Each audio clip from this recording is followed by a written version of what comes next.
Hello and welcome to episode 36 of Stop the Press. I'm here with Nick Copson, 20 odd years in the business within marketing and stuff. And we have a special guest today. We have Morgan Stevenson. Hello, Morgan. Good morning, chaps. How are you? Very well, thank you. Would you mind just starting by giving us a quick biog of yourself? And that way we know the lovely audience of Stop the Press who are going to like and subscribe. Nick tells me off for not mentioning that.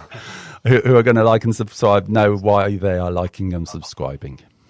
Certainly. I am Morgan Stevenson, currently the Chief Growth Officer at Iconic Media Group, which is UK and Ireland's regional publishing firepower behind 150 titles. We cover up and down the UK and Ireland.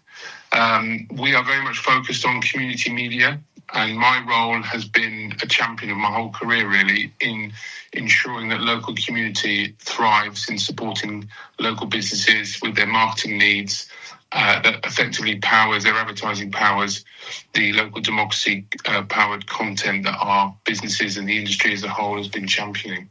That's fantastic. And sorry, how many publications did you say that you are involved in, Iconic? Currently 150, but we That's are amazing. So passionate about local community that we're always looking for who are the other brands that we could support and expand our offering.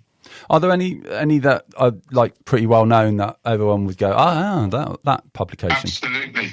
Everyone's got their favourite. Our largest brand is the Scotsman, the fabulous national brand in Scotland. Yorkshire Post in the Yorkshire area and the Yorkshire Evening Post. The Express and Star in Wolverhampton, and then all the way down to the News, the Portsmouth News in the beautiful South Coast. So there you go, listeners. We've got someone who actually knows what they're talking about on air for once. Morgan, it's a pleasure to meet you. So what we're going to talk about today is exactly what you do. You know, local press, national press, and the future for those organisations. I think Nick's going to probably be one who interjects a lot within the conversation, but I've got the questions, so I'm going to start off. What would be your description of the current health of the UK media industry? I would say it's mixed.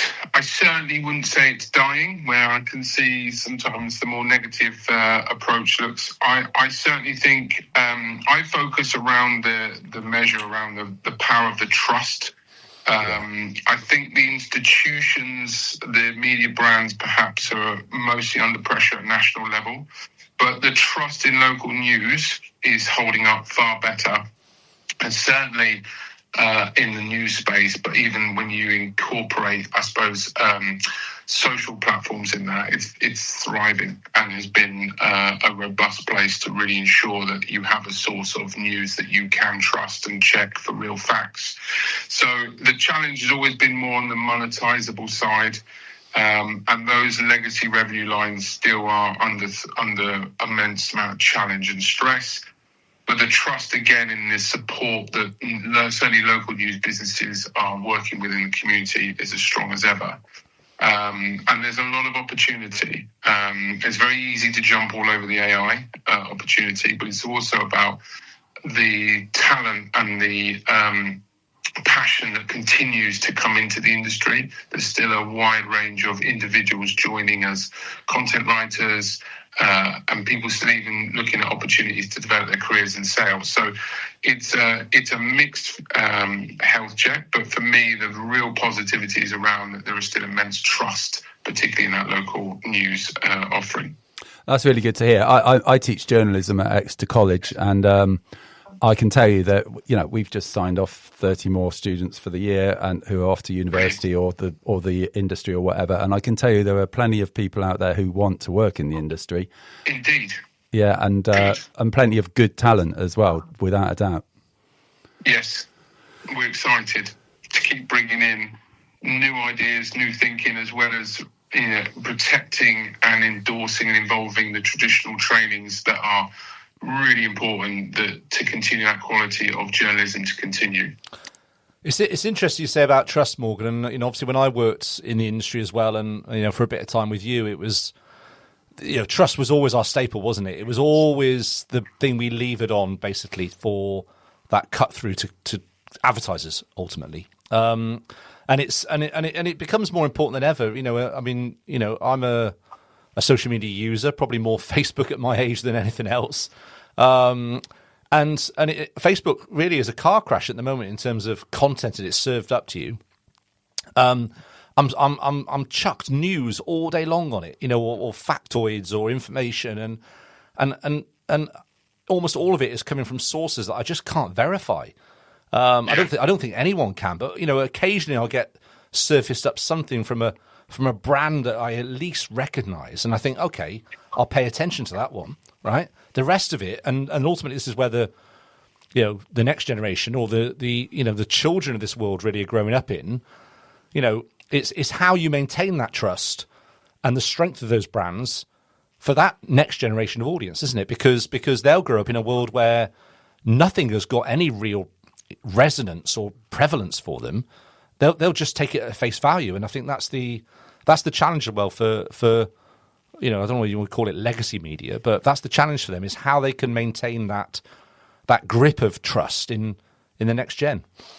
Yeah, absolutely. I think you've nailed perfectly that the pressure the industry feels is for the format, not the function. The function of trusted local information has not declined, nor will it, as long as we continue to champion it. And as you rightly highlight, social hasn't championed that as a broad platform.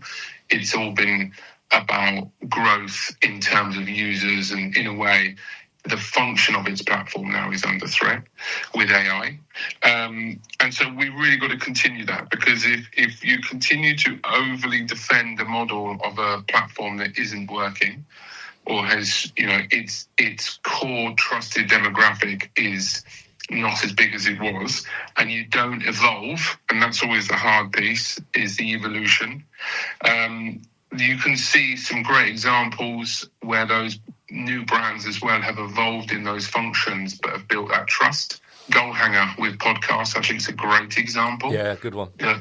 Have demonstrated you can, as you rightly highlighted, building into the trust of the quality of what they're producing.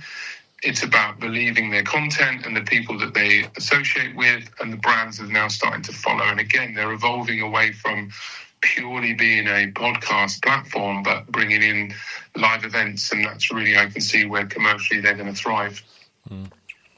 Yeah, and that's the next challenge, I suppose, isn't it? It's all very well having the trust, but you need to monetize it as well. Otherwise, you just haven't got a business model. Yeah, our industry's struggled there. I think, got very reliant too quickly around the kind of promises of programmatic ecosystems and monetizing all this lovely digital inventory that was very quick to generate, because you are reutilizing the great content you've already written, and you could reach a much broader, faster growing audience. But it hasn't quite really delivered on that initial promise, given the fact you've created even more attention than you've had historically. Our total audiences across the industry, and certainly ours at Iconic, is bigger than they ever have been, but we don't have revenues as big as they ever have been. And so we certainly, my whole career has been fundamentally really focused about driving that opportunity with local businesses, not just the national businesses. And that shift for a newspaper company to become a more marketing partner I think, has been the hardest change. That legacy, shifting away from that legacy perception of sort of transactional buyer page, and become more about customer focus and grow your customer base as a partnership, has been the hardest challenge. So how does that relationship between advertisers and the industry and the customers develop over the next few years, do you see, in order to kind of make more money? Yes, and absolutely, I would, right at the centre of that, reshift the expectation from being that media owner. You've got to broaden that definition of media. It is still publisher-led, but there's agency in there. There's representation of opportunities to market in different ways, and it's about leveraging that trust transfer of a 200-year news brand into, you have the challenge of rebuilding the trust in a commercial way. It's not an easy win straight away. And building on putting that customer centre, we have to really we focus our sales teams on becoming consultants as opposed to just the more traditional sales perspective. And the big thing about being a consultant is you got to advise and you got to demonstrate value far more than just from a sales perspective. And that's an area of the industry I think is underinvested, is in that proof. If you can show a plumber in Wakefield exactly how many leads a campaign's generated, you're going to build that trust of the delivery of the value. And we haven't done that enough as an industry. And when a Google and a Facebook come along, and right at the centre of their offering is lots of proof, and their whole charging model is built around proof, it's you can lose a lot of the customers quite quickly. And I think looking over the last 10 years, you can see that's what's hurt local media monetization the most, is whole other mediums have appeared, mechanisms like paid search, social media spend, and that has weakened made the challenge rather than weakened, but made the challenge for local media to develop sales teams and solutions that can deliver that proof. And that underinvestment's hurt us 10, 15 years to now. And that's what we've still got to do, is rebuild and make that a believable view for local businesses, for their businesses to thrive. So do you think that that's the major change sort of monetarily over the last 10 years, that nowadays your customers your advertisers are much more demanding in terms of proof that what they're actually investing in is going to work, that there's some numbers behind what they do, whereas in the past people used to take a punt and go, well, we'll give local press a go because it's probably going to work? Yes, I do. I think we haven't lost ground on the new digital partners solely because, local businesses didn't immediately overnight stop needing marketing help. We lost it because we probably stopped sounding like experts to them as the needs and the opportunities evolved. And we were, as a whole, overly focused on merely continuing to get as much print advertising as possible. And that's a difficult internal media challenge to wrestle with. Everyone's got probably shareholders and people to answer to. But fundamentally, we needed to focus around how do we demonstrate the value of what we're offering. The fact, again, the total audience lens was growing.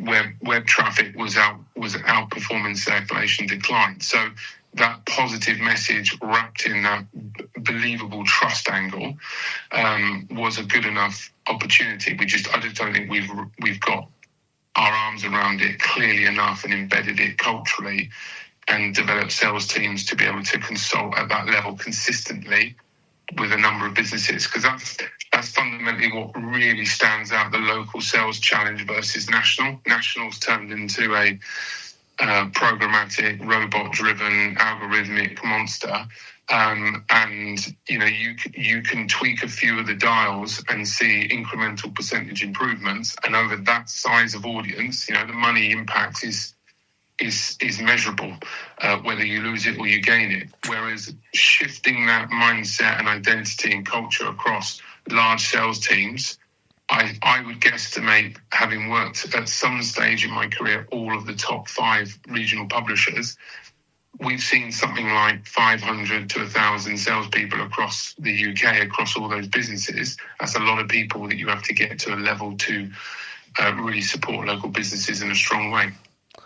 That's interesting, Morgan, and it's also, I think, as well, that as well as the power potentially of, let's say, the digital new breed, but it's also from an advertiser's point of view, there is so much choice now in terms of, from a marketing point of view, of where you could put your money. Right? You've essentially got to be a business owner and a marketing expert. Correct. And to your point, your staff, your salespeople have also got to be marketing experts to be able to have an effective conversation, because the reality is, if a business was equipped, they would be spreading their budget so thin if they hit every channel that was relevant that no one would get any piece of that pie. I mean, I look at that I get quite frustrated because I used to love TV advertising, the classics of the 90s and probably the 80s as well, to be fair. And I think, well, why isn't TV advertising as funny or as powerful as it once was. And the reality is that back in those days, they could chuck almost their entire budget into the production and the media, whereas now they've got to spread that budget across, their entire audience, and their entire audience, probably most of them aren't even watching television, so Yes. they've got to hit every touch point relevant to their audience. And that's a challenge for certainly a small and medium-sized business who, their budget is finite, really small, probably in the context of things. And they've got to make sure that they get the maximum bang for their buck, haven't they, really? Yes. I suppose that brings us on to the quality of the products itself. How do we make sure that they get that and the publishers get the money without impeding the quality, and we end up with pop-ups galore and you can't possibly read it when it's on social media or when it's online, because it's almost impossible to actually wait long enough to actually be able to read it, and there's only 3 lines at a time in between adverts. So I think we know which publisher we're talking about. It's not yours. It's not yours, Morgan. But how do we stop that? Because I just don't engage with the current local media as a result of that at the moment, because it's just almost impossible to consume. It's an almost impossible balancing act. And our UX is something that our owners have been brilliant at, really challenging. Is it acceptable? Does this really help? When we were trying very hard to bring people to the site, engage with all demographics, encourage them to start paying for the content in a subscription manner because of its quality, it's not easy. Unfortunately, you have to go back to that advertiser conversation and really prove that value. And at times, you're trying to do that. Then when you show them your website, they're going, well, hang on a minute, I've got to navigate all of these messages to get to where has mine even been served. So it's not an easy challenge to demonstrate that. And you have to be committed to removing some of the noise and demonstrate to people that you're willing to make those sacrifices to make that environment more engaging. We've been really focused around attention as a metric, rather than just simply talking about page impressions or ad impressions. We want to talk about, the exposure. That's really what we're giving them, this opportunity. Lots of fantastic industry research, all links to local media being the most trusted platform. I think 70% of people in an Ofcom survey said they trust local media, where they said only 28% trust social platforms. So there's a currency really bang in our favour. And we mix that with the other researchers that we've seen, Lumens and the NMA have done some work around the average view time of ads on those 2 platforms. And again, media outperforms social by nearly 4 times, between 3 to 4 times. So when you bring those together, that's the kind of proof that we've got to really put our shoulder behind and really work to support. How do you get your message across? What is your message going to be and stand out? How do you create them their own individual Super Bowl moment in amongst all this attention that we generate on a daily basis, because so much is going on in each individual local community? We want you to stand out in the right way. And it's really by bringing all that together and building that the relationships with a number of advertisers. That's how I think we clear the sites up, because ultimately it's proving to them that visibility warrants the attention and can win the attention in a positive way that will drive other measures of response, one being the click that sometimes we can get overly focused on. That's the hard yards that we have to go through, because it's too easy. Shove another ad on the page for a bit more money, throw in another partner because we're not getting enough out of gambling, or whatever the other revenue source you want to get. So it's a real challenge. But that's the hard yards that I see the industry having to tackle. And what about young audiences? I see a lot of media providers worrying a tremendous amount about young audiences, right from the BBC right down to smaller organisations. And I just wonder, I think about me when I was like 18 to 25, 30. I had very little interest in the news. I followed it a little bit, but I was too busy just having fun and stuff. But I've gradually drifted into consuming news, etc., etc. Do we worry too much about young audiences? Should we be making grown-up news which they can gravitate to, rather than trying to dumb down and make it this is what young people should want, and so we'll make it like that and potentially alienate the older people as a result? Good question. I think there's probably three layers to my answer. The first one is we must keep innovating, because I think there have been good examples where something comes along and people go, oh, that's pretty simple, actually, we should have thought of that. And finding ways for a younger audience, and I guess we've got to look at what do we class as younger audiences, because I struggle to get the attention of a 13 and 15-year-old in my house, and they're supposed to be doing what I tell them, let alone try being a teacher, Morgan. Yeah, trying to get the content right to get them. So the second bit I really focus on is I carry on going back to trust. I think we've got to position ourselves more as focus on being the source rather than effectively trying to be the destination. And what I mean by that is, as we're wrestling with AI, we're still very nervous about what this means to the publisher who's produced all of this fabulous, trusted content and is also, legally responsible for it, but is now facing a different massive challenge of the control of access to it and whether or not we get the value we owed because of the use of it through AI chatbots. But again, the youth are going to be using AI as a natural extension of their day-to-day. There's an opportunity for us to be that source in their eyes. And why that becomes important is because the third part of the answer is, you touched on it, that as our lives change, our needs evolve, and our sense of community differs. And so we, as an industry, certainly at Iconic, are very focused around ensuring that we are offering elements to that those changes. So a good example is the public notice platform is a great example of where knowing more about what's happening in your area where you live, as you start to become more community focused, starting a family, interested in schools, knowing what's happening when high streets are going to get change, or new parking or new developments, becomes a more important thing than when it was at 18, when you're less bothered about who was getting a liquor license. You were just more interested in who was open selling liquor. So I think there are opportunities to ensure that the younger demographics fully understand the utility that local news offers. It isn't just about what's on the front pages in terms of what's happened that morning. It's about what's going on in your local area. So ensuring that we continue to build out the offering beyond just news and sport, community, what's on, public notices is massive, and really trying to bring them into the tapestry of their local community through that route. They're the kind of three flavours. That's great. Yeah. I mean, there are young people out there who are interested and want to get involved and stuff. And I do think we need to try and get them involved. But I also don't think we should necessarily build the whole future around people who are currently 25. Let's build it for people who are like 30 odd and let them gravitate to it, as it were. So we believe there's a sustainable future for regional journalism. What do you see over the next 10 years? What do you think will happen over the next 10 years, Morgan?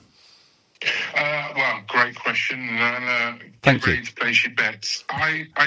Let's tackle AI, because I think AI is going to be, and already is, becoming a wonderful opportunity for publishing. As much as there are a number of challenges it also brings, but I think that's pretty similar across many industries.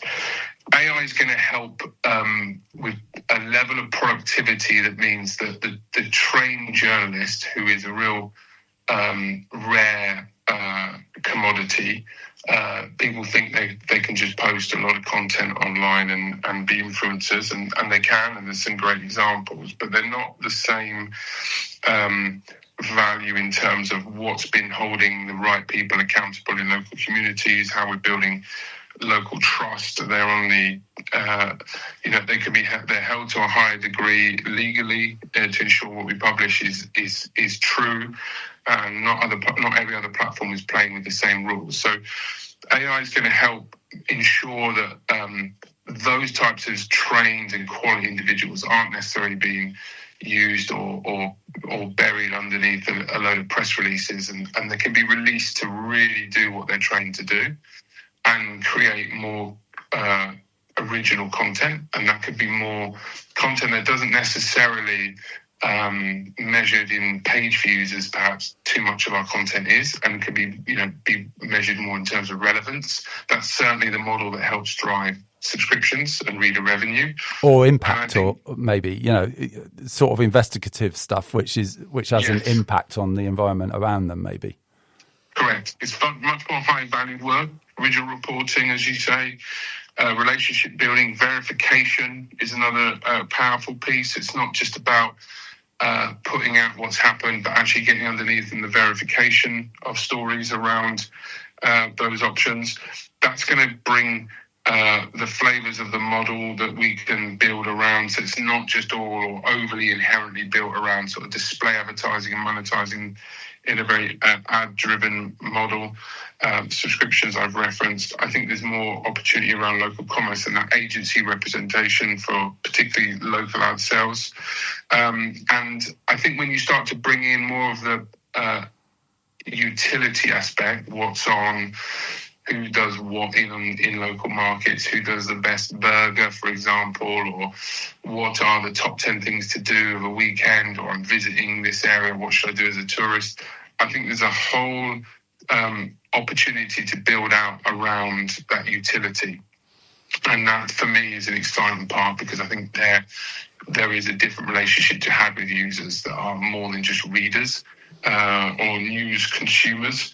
And so there are a few areas that we're really excited about. But I think from a monetization perspective, it's really about driving that agency representation to local businesses to help them navigate this very challenging digital marketing landscape. And then secondly, it's rewarding and developing users into readers and readers into subscribers and beyond, because that's where we see that engagement for the future. Morgan, it's quite interesting to me, because I've worked in the industry probably as long as you have, I think, and I'm fascinated by it, even though I'm not in it anymore, and that's probably why we do a podcast on it. But it's so I'm fascinated where this might go ultimately, and I think every media organisation in the world is fascinated where it could go. And it's and what's always been apparent to me is that the risk to the traditional media, as it were, and you could chuck the BBC into that, by the way, as well, is also a risk to democracy. So risk to national and local democracy, not just here, of course, but in any Western democratic country.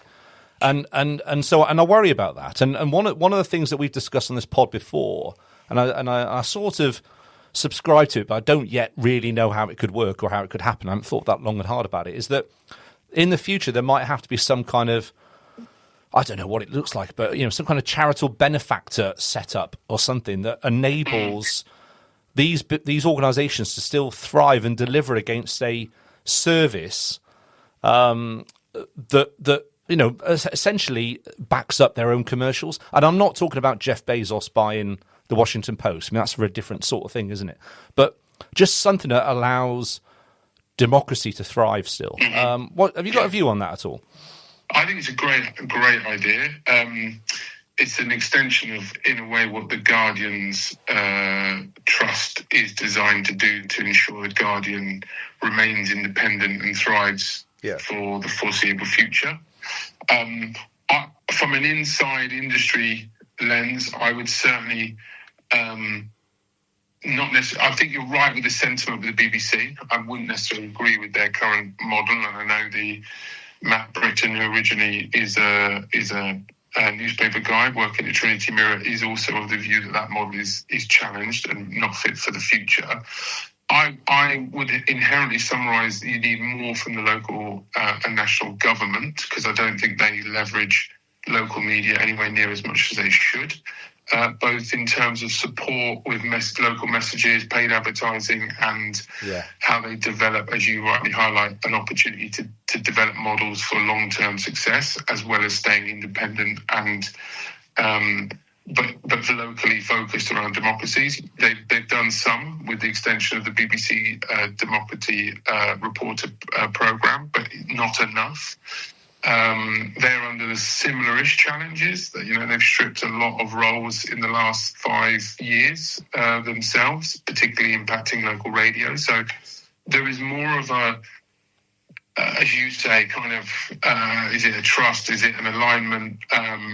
I think it's always going to be difficult at that scale, but it is needed. Yeah. And whether that is something where government, as they try and do what they can to push on American big tech, is there a way of supporting local media with the advances of technology? Because it's the change piece that's always difficult at that scale. And that's certainly where I see the opportunity is for those publishers. And if you can align that, and it's been an industry that's historically not been brilliant at working together. I think there's better examples of it recently. I mentioned the public notices platform. That's an industry-led project. We need to see more of those opportunities as a whole. And AI should be the one that we're fundamentally becoming together pretty strongly around, because I think that's where then other bigger entities where we need that support, it's easier for them to engage and help. Yeah, I agree. My other worry, I suppose, and we're coming to the end, so this is probably last question or last but one. My other worry, I suppose, is how do we counter the fact that everyone's publishing at the moment, and many people can't really tell the difference between what is news and what is a basic conspiracy theory. And how do we get it?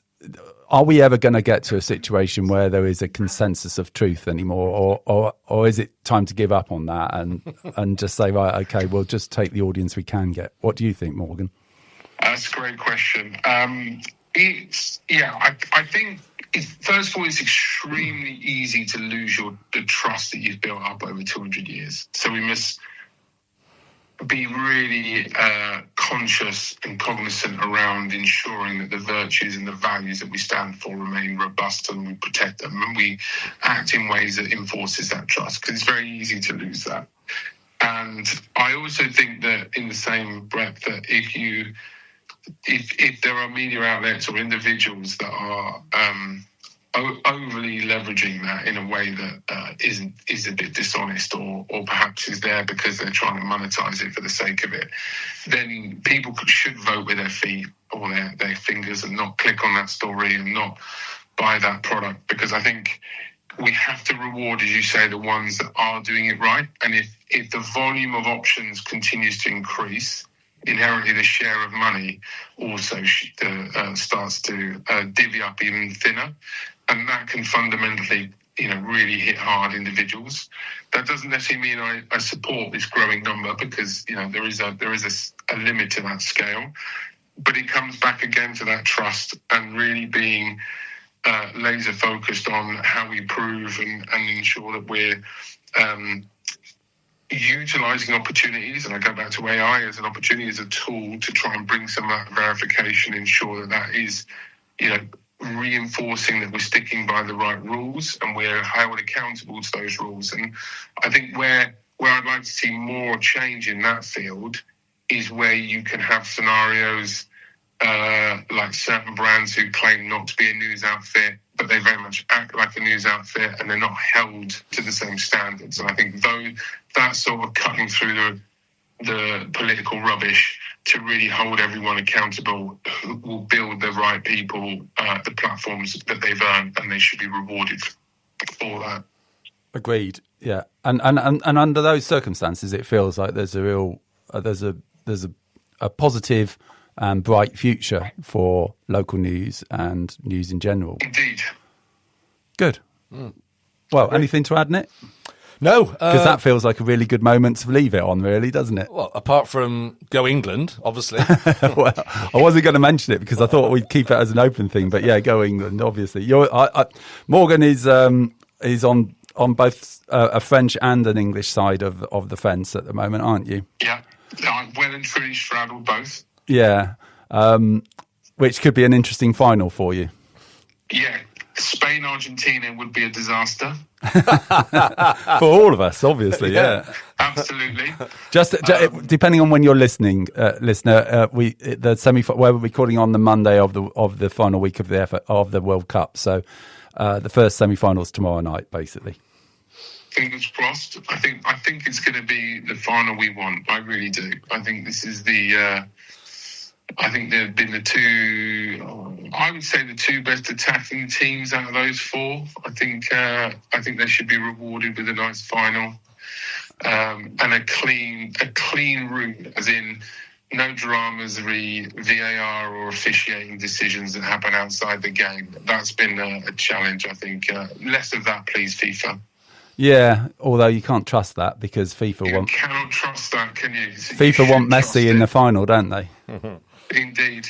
Well, it certainly feels that way. It does, doesn't it? And America, but thankfully that hasn't happened. Okay, Morgan, it's been really interesting. Thank you so much for coming on. My pleasure. Thank you for the opportunity. You've been listening to Stop the Press. Please do email us on stopthepresspodcast@gmail.com, and please do like and subscribe, and we will see you soon. Goodbye from me. It's goodbye from him. Goodbye.